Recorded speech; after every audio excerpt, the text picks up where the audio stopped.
Hansel and Gretel. A long time ago, a poor woodcutter lived with his two children, Hansel and Gretel, in a cottage by a forest. The woodcutter's wife had died, and he had married again. His new wife was mean and didn't like Hansel and Gretel. One day the poor woodcutter said to his wife, "How are we to feed our children?"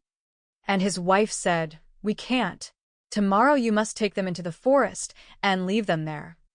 The woodcutter didn't want to leave his children, but his wife whispered mean words in his ear all night until he agreed.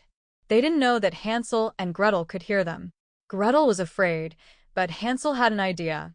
Later that night, Hansel crept out of the house and picked up as many little white stones as he could fit in his pockets.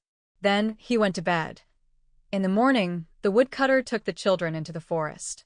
Hansel dropped the white stones out of his pockets one by one until they got to the middle of the forest. There, the woodcutter lit a fire and told the children to rest.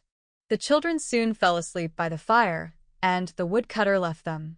When they woke up, it was night time. Gretel was frightened and cried, "How will we get out of the forest?"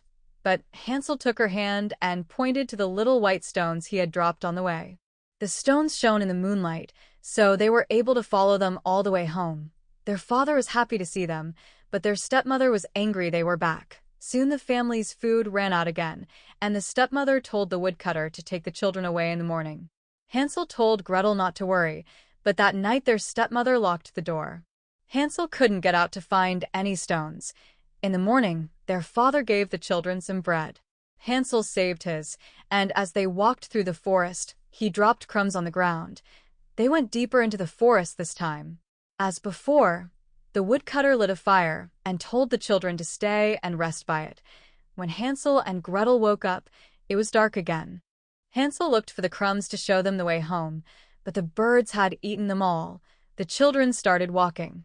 After a long time, they spotted a little house made of bread, cakes, and sweets. The hungry children broke off bits to eat. It was so tasty. Suddenly, an old woman appeared and invited the children inside. She showed them to a bedroom where they could rest, and the children went to sleep, full and happy. But the old woman was really a mean witch who planned to eat them. The next morning, she grabbed Hansel and pushed him into a cage. Then she made Gretel cook for her brother. "Feed him well, and I'll eat him when he's plump," she said. Every morning the witch told Hansel to stick out his finger so she could check his progress. The witch couldn't see very well, so Hansel stuck out a thin stick so she would think he was still starving and sickly. After a few weeks, the witch decided to eat Hansel anyway.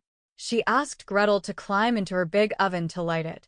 But Gretel said, "I don't know how to light it. Can you show me?"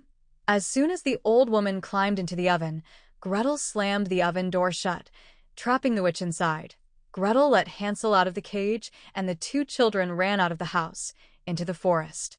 Eventually, they found their way home, and their father was delighted to see them. Their stepmother had left, so they lived happily ever after.